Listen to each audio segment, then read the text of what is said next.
नमस्कार सभी को। आपका जो एडवांस इलस्ट्रेशन वाली सीरीज़ हम मैंने बोली थी उसको हम शुरू करते हैं ना। ये पहला एपिसोड है। तो मेरा आपसे रिक्वेस्ट रहेगा कि आप इस प्रॉब्लम को एक बार अपने से ट्राई कर लीजिए। अपने हाथ से 5 मिनट 6 मिनट आप उसको लगाइए, सोचिए इसमें, है ना। पेन उठाइए, हल्का सा करिए। आपको इससे क्या है, क्या क्या आपको चीज़ होंगी वो रिकॉल होंगी, जितनी भी हो जाए, ठीक है। उसके बाद आपसे क्वेश्चन पूरा बन जाए तो और अच्छी बात है। तो नहीं भी बने कोई बात नहीं, बट आप रिकॉल कितना कर पा रहे हो वो ज़्यादा ज़रूरी है। उसको जानना पड़ेगा, है ना। वो जानेंगे तब आप जाके फिर इसमें समझ पाएंगे कि इसे क्या छान के आपको सीखना है। तो हम शुरू करते हैं। Upper edges of two identical uniform planks each of mass m and length l are hinge to a horizontal action affix to the ceiling. ठीक है, तो ये क्या करे, ये सीलिंग है और इससे ये इस तरीके से प्लैंक्स है, ठीक है। वो ऐसे लटके हुए हैं। A cylinder of mass m and radius r is inserted horizontally between the planks as shown in the figure. तो ये हमको दिख रहा है। The cylinder touches the planks at a distance of neta the length of the plank from the hinge. तो ये hinge है, ठीक है। ये नीटा टाइम्स, अगर इस पूरे इसका एल है तो इसका नीटा एल लेंथ होगा, ठीक है। और क्या बता रही है, कुछ इस तरीके से होगा, ठीक है। इस तरीके से सिलेंडर ऐसे यहाँ लगा होगा, ये भी ठीक बात है। अब ये क्या पूछ रहा है हमसे, find the range of coefficient of friction between the planks and the cylinder to keep the system in equilibrium. तो यहाँ पे डेफिनेटली कॉन्टैक्ट फोर्सेस होगा, फ्रिक्शन होगा जो उसको रोक रहा होगा। ये नीचे जाना चाह रहा होगा तो उसको रोक रहा होगा, है ना। इस तरीके से फ्रिक्शन लग रहा होगा। तो ये हमसे कोएफिशिएंट ऑफ फ्रिक्शन का रेंज पूछ रहा है। तो थोड़ा सा हम इस क्वेश्चन को आने से पहले हम कुछ कॉन्सेप्ट्स है जो मैं आपको थोड़ा वापस उन पर नज़र दौड़ाना चाहता हूँ। हम टॉर्क अबाउट अ पॉइंट किसको बोलते हैं, ये मैंने इस हिसाब से रखा कि 11th 12th ड्रॉपर, क्योंकि अभी मेनली किसी के भी यहाँ भी ये नहीं चल रहा होगा टॉपिक, तो सबको रिवाइज भी हो जाए। तो टॉर्क अबाउट अ पॉइंट, ये एक पॉइंट भी है, यहाँ पे फोर्स F लग रहा है और ये पॉइंट O है, यहाँ से हम टॉर्क लिख रहे हैं ना। तो टॉर्क को हम लोग डिफाइन करते हैं R क्रॉस F, है ना। अब इसमें दो तरीका हो सकता है, R इंटू F परपेंडिकुलर, है ना। फोर्स की कॉम्पोनेंट ले ले F पैरेलल F परपेंडिकुलर, और ये F पैरेलल वाले कॉम्पोनेंट इसको गोल गोल घुमा दे। तो एक ये तरीका हो गया। या तो फिर हम R परपेंडिकुलर ले ले, या तो हम एक ये R पैरेलल होगा और ये R परपेंडिकुलर हो जाएगा, मतलब इस तरीके से R परपेंडिकुलर। तुम शायद वो ले ले, है ना। ये आपको पढ़ा होगा, जिन्होंने पढ़ा होगा उनको याद होगा, है ना। टॉर्क R क्रॉस F होता है और उसका डायरेक्शन या इनटू द प्लेन या आउट ऑफ द प्लेन, मतलब हम जितना बात करेंगे उसमें इतना ही काम होता है। टॉर्क अबाउट एक्सिस, ये थोड़ा सा ना हम समझते हैं ताकि टॉर्क की हम एक बार ना अंडरस्टैंडिंग ले ले तो थोड़ा अच्छा रहेगा। मान लीजिए मेरा एक्सिस है जेड एक्सिस, इस एक्सिस के अबाउट हमको देखना है। ये कुछ ऐसा स्ट्रक्चर है और ये यहाँ पे एक मेटल वायर टाइप है, ठीक है। अब हमको थोड़ा टॉर्क निकालना है जेड एक्सिस के अलाउंग। तो आप जैसे देखिएगा कि यहाँ पे ऐसे टेंशन आएगा, ठीक है। टेंशन आ गया। अब हम लोग धीरे धीरे काम करते हैं, कॉम्पोनेंट्स लेते हैं इसका। तो ये कॉम्पोनेंट्स इस तरफ आ जाएगा, ये टेंशन का, मान लीजिए एंगल अगर कुछ होगा तो ये टेंशन का परपेंडिकुलर कॉम्पोनेंट होगा। ये इस तरीके से टी पैरेलल होगा, ठीक है। और हम लोग क्या करेंगे, इस टी परपेंडिकुलर का हम लोग यहाँ पे वापस ड्रॉ करेंगे, क्योंकि वेक्टर्स है तो वो ऐसे मूव हो ही सकते हैं, ठीक है। ये हो जाएगा टी परपेंडिकुलर।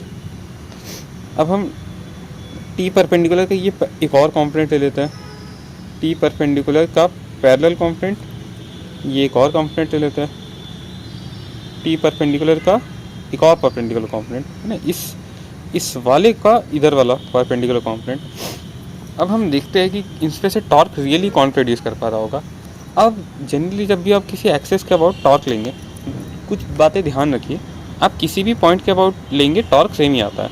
दूसरा, दो टाइप के फोर्सेस होते हैं जो कोई फोर्स टॉर्क नहीं जनरेट करते। एक वो वाला जो इस एक्सेस के पैरेलल हो, और दूसरा वो वाला जो इंटरसेक्टिंग हो। अगर ये दो टाइप की चीज़ें हैं तो ये नहीं कर पाएंगी, ये टॉर्क नहीं प्रोड्यूस कर पाएगी, है ना। इनका प्रूफ अगर आप चाहते हैं तो हम बता सकते हैं, वरना आप अपने दरवाज़ा को एक बार हिला के देखेंगे तो आपको थोड़ा समझ आ जाएगा। तो यहाँ हम देखेंगे कि ये वाला इससे इंटरसेक्टिंग है, ये नहीं कर पाएगा। और सिर्फ ये वाला है जो स्क्यू परपेंडिकुलर है ना, अगर ये ऐसी लाइन है तो इसका इस तरीके से ये स्क्यू परपेंडिकुलर कहते हैं ना, स्क्यू परपेंडिकुलर सिर्फ यही वाला जो है टॉर्क जनरेट कर पाएगा। तो थोड़ा सा आपको अंडरस्टैंडिंग देना था। एंगुलर मोमेंटम डिफाइन करते कोई पॉइंट मास है वो ऐसे जा रहा है, मोमेंटम p कैरी कर रहा है, उसका ऑरिजिन से डिस्टेंस r है, तो इसका जो एंगुलर मोमेंटम डिफाइन करते हैं वो r क्रॉस p करते हैं ना, where p is the linear momentum mv। तो अगर हम उसको ऐसे डालें वैल्यू तो हमारा इस तरीके से आ जाता है ना, तो क्रॉस प्रोडक्ट लेंगे तो ऊपर आ जाएगा। इसको भी दो तरीके से करते हैं, r परपेंडिकुलर इंटू p और या फिर r इंटू p परपेंडिकुलर, दोनों तरीके से एंगुलर मोमेंटम सही है। अब ये दोनों चीज़ें थोड़ी हम समझ गए, तो अब हम आते हैं what is a static. Equilibrium बोले ना, तो स्टैटिक थोड़ा सब समझते हैं, पर्टिकुलरली विच आर रेस्ट, है ना, यहाँ पे भी हमारा सिस्टम रेस्ट पे ही है। फॉर एग्जांपल ये सिस्टम है, ये स्टैटिक है ना, तो अब इसमें एक चीज़ है कि रेस्ट पे है ना, इसका वेलोसिटी 0 है, ठीक है, तो इसका जो मोमेंटम है इस सिस्टम का वो 0 है। सही बात है, क्योंकि m इंटू पी वेलोसिटी 0 तो मोमेंटम 0। अब हम दो काम करते हैं, पहले तो हम इसको डिफरेंशिएट करेंगे। अब ऑब्वियसली 0 इज अ कांस्टेंट, उसका derivative again is a constant, और ये देख के आपको याद आ रहा होगा न्यूटन सेकेंड लॉ, जो द एफ सिस्टम, ये 0। दूसरा क्या है, एंगुलर मोमेंटम लिख लेते हैं ना। एंगुलर मोमेंटम हमने पढ़ा था r क्रॉस p, उसको डेरिवेटिव करेंगे प्रोडक्ट रूल से, तो पहले dr by d T cross p plus r cross d p by d T, ये फिर से फोर्स हो गया है ना, जो कि 0 है, तो ये 0 नहीं है, मतलब फोर्स है, हम बस इतना बोलते हैं ना, फोर्स भी है ज़रूर, सही बात है। और ये क्या, ये खुद वेलोसिटी वेक्टर हो गया, तो ये v vector cross mv vector, तो ये दो पैरेलल वेक्टर्स का क्रॉस प्रोडक्ट हो गया विच इज़ अगेन 0। तो मेरे पास जो dl बाई डी टी आया वो r cross d p by d t, और r cross d p by d t मैंने r क्रॉस f, और r क्रॉस f मैंने टॉर्क सिस्टम, तो dl by d t equal to torque system equal to 0। तो यहाँ से हमको दिख गया कि स्टैटिक में हमारे पास दो पावरफुल टूल्स आ गए एनालाइज करने के लिए, एक तो tau of the system is 0 and force f net of the system is 0। तो हम इन आइडियाज़ पे अपना कंस्ट्रक्ट कर लेंगे सोल्यूशन को। अभी तक आप साथ चल रहे हैं ना, यही मैंने कहा था कि हम फंडामेंटल से अप्रोच करेंगे, तो यहाँ पे भी फंडामेंटल्स पे हम काम कर लिए। We will use this to make equation and solve the problems, ठीक है, सही बात है। इसके बाद फिर हमें कुछ दिमाग, now we will start by analysing, बहुत कुछ लिखा हुआ है, आप अपने से मत देखिए, मैं ही बताऊँगा इसमें। We will start by analysing the forces. तो देखिए ये मैंने एक डायग्राम है ना, FVD बना दिया ऐसे, है ना, ये आप देख सकते हैं। हम सेपरेटली सबको ट्रीट करते हैं ना, ये इनका वेट है, यहाँ कुछ फोर्सेस है, बहुत सारे, आपको पॉज करके देखना है तो देख लीजिए, मैं सेपरेटली सबको बताता हूँ।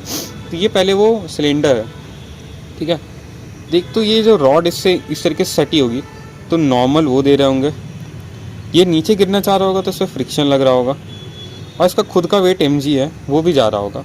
अब ऑब्जर्व करिए, हम क्या लिखा मैंने, now observe here, if we can resolve friction and normal into single contact force F, है ना, कांटेक्ट फोर्स F, ये थोड़ा थोड़ा आपने यहाँ पढ़ा होगा कुछ एंगल ऑफ रिपोज करके, कि एक ये ब्लॉक है, ये रफ फ्लोर है जिसका कोएफिशिएंट ऑफ फ्रिक्शन म्यू है, इसको फोर्स F से खींच रहे हो, तो एक इससे फ्रिक्शन इस तरह की लग रहा होगा, नॉर्मल इस तरीके से लग रहा होगा, तो इसका जो रिएक्शन फोर्स है ना, रिएक्शन फोर्स है वो इस डायरेक्शन में आ जाएगा।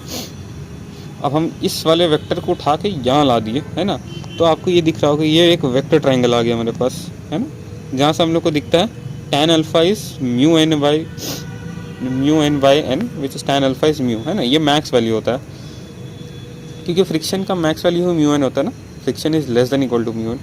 तो और ये कोण से हम देख सकते हैं कि जो रिएक्शन फोर्स है, कांटेक्ट फोर्स, वो इस कोण में अपना मस्त 2-5 एंगल के रेंज में घूम सकता है। तो ये भी एक अपने में काफ़ी अच्छा कॉन्सेप्ट है। तो एक ये फ़ायदा भी है। दूसरा फ़ायदा क्या है कि रिजॉल्व कर लेने का फ़ायदा क्या होगा हमारे पास, एक तो अननोन्स भी कम होंगे, then this body will be in equilibrium under 3 forces. अब 3 फोर्सेस के अंडर इक्विलिब्रियम सुन के हमें शायद याद आ जाए आप लोग को, which is called, when we see this we should recall Lamy's theorem. Lamy's theorem एक वापस देख लेते हैं। लैमीज थ्योरम क्या कहता है कि ऐसे 3 वेक्टर है ना, इनका ये करस्पॉन्डिंग एंगल्स है, तो फिर इक्विलिब्रियम में तो ये इस तरीके से ये रिलेशन सेटिस्फाई करेंगे, है ना। साइन रूल से बिल्कुल प्रूव कर सकते हैं, तो इसका हम बहुत काम ले सकते हैं। तो अब हम काम ही करते हैं। हमने क्या किया, रेड कलर से दिखा दिया ये कॉन्टैक्ट फोर्स को, है ना, नॉर्मल और उसका, ये कॉन्टैक्ट फोर्स यहाँ ले गए और ये एम का फोर्स को एक्सटेंड करके ले आया। अब आप सोच रहे होंगे मैंने इसको यहाँ पे कौन वो एक साथ तीनों पे मैप क्यों कर दिया। तो यहाँ एक और चीज़ हम समझेंगे, क्योंकि ये इक्विलिब्रियम पे है तो they all three must be concurrent eight one point. अगर थ्री फोर्सेस के बीच कारण बॉडी इक्विलिब्रियम में, तो उसकी वो तीनों फोर्सेस एक पॉइंट पे कॉन्करेंट यानी कोइंसाइड होनी चाहिए, तभी जाके उनका टॉर्क नेट हम कह सकेंगे कि ज़ीरो हो गया है ना। क्योंकि उस पॉइंट से पास हो रहे तो फिर तो उस पॉइंट के बाद टॉर्क नेट ज़ीरो दिख जाएगा ना हमको, हमारे पास कोई दिक्कत नहीं। तो ये भी एक था। अब हम बाकी हम अपना लेमिस थ्योरम लगाने का ट्राई करते हैं। तो हम ये फोर्स को रिजॉल्व करके यहाँ ले आएंगे। यहाँ एम है, ये फोर्स है, ये एफ है, एम है। अब हम इस पर थोड़ी सी एंगल चेजिंग कर लेते हैं। तो एंगल चेजिंग से हमको समझ आ जाएगा कि कैसे कैसे हो रहा है। Just a minute, sorry. हाँ, तो एंगल चेजिंग करते हैं हम लोग। तो हमने ये एंगल जो है इसको अल्फ़ा बोल रखा है, ठीक है। इस एंगल को हमने अल्फ़ा बोल रखा है। ये एंगल, ये रेड वाला मैं रॉड्स दिखा रहा हूँ ना, ये डॉटेड डॉटेड रॉड्स है आपकी। और एक सेकेंड,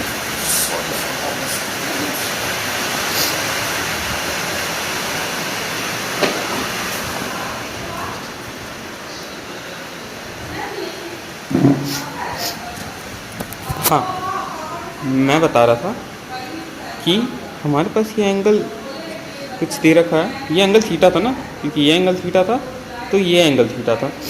ऐसे ही ये एंगल अल्फ़ा है, तो ये जो छोटा सा एंगल होगा ये राइट एंगल है ना, तो ये 90 माइनस अल्फ़ा हो जाएगा। और जो टोटल एंगल है वो this theta plus 90 minus alpha है ना, 90 प्लस थीटा माइनस अल्फ़ा। ये एंगल हमें ज़रूरत पड़ेगा। आप एक बार अपने से भी इसको करके देख सकते हैं, आपको समझ आ जाएगा ये क्यों हो रहा है। तो हम लेमिस थ्योरम लगाएंगे। ये सारी एंगल्स हमने, आप देख सकते हैं कैसे आया है। तो हम f by this cos 90 minus theta इस theta and mg by this sine 180 plus 2 theta minus alpha. तो ये क्या होगा, थीटा प्लस फाई है ना, मतलब थीटा प्लस पाई है तो वो माइनस साइन फाई हो जाएगा। अब वो माइनस भी जा सकता है अपने अंदर, सही बात है। और cos theta is minus cos theta भी हो जाता है। तो उससे आप देखेंगे तो ये इस तरीके से आ जाएगा और ये एंगल कट जाएगा। तो यहाँ से हमको f equal to m g two sine alpha minus theta हो गया, ठीक है। अब यहाँ आते हैं हम रॉड पे, है ना। रॉड की वीडियो भी हमने यहाँ बना रखी है। रॉड पे इसका एम जी लग रहा होगा, नॉर्मल लग रहा होगा, फ्रिक्शन लग रहा होगा, नहीं एक्शन रिएक्शन पेयर है। तो ये एक ही रॉड की बताएंगे, दोनों आइडेंटिकल, हमारा एक से भी काम हो जाएगा। अब इसमें balancing the torque about hinge कर लेंगे। तो उसमें क्या होगा, ये फोर्स F होगा, ये mg होगा और ये इनका डिस्टेंस है। तो हम इनका इस हिंज के अबाउट टॉर्क लिखेंगे। तो mg L/2 sin theta equal to F theta L cos alpha. तो यहाँ से हमारे पास F की एक और वैल्यू आ जाएगी। अब देखेंगे हमारे पास दो F की वैल्यू आ गई है। तो इन दोनों को हम कंबाइन करेंगे और ये जनरेट कर लेंगे। अब यहाँ से हम मैथ्स है ना, नीटा को इधर भेज देंगे और फिर इसको इधर भेज देंगे और एक्सपैंड कर देंगे, फिर एलसीएम ले लेंगे। तो दिखेगा ये tan alpha cos theta minus sine theta हो जाएगा। अब ये tan अल्फ़ा म्यू था हमारा एंगल ऑफ रिपोज से, है ना, और ये sine theta tan theta cos theta ये सारी ही हमको पता है। तो हम रीअरेंज कर लेंगे एंड रीअरेंज करने के बाद हमारे पास कुछ ऐसा आ जाएगा। Again we have all the values, so substituting sine theta cos theta tan theta will get this as the final answer. Now putting the values we get mu is greater than equal to 0.9।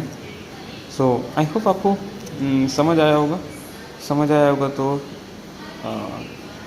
Please like the video, share it and don't forget to subscribe and sorry for the inconvenience, but I think ये जिस level का हमने जिस level का हमने इस पे analysis किया है आपको काफ़ी अच्छा लगा होगा,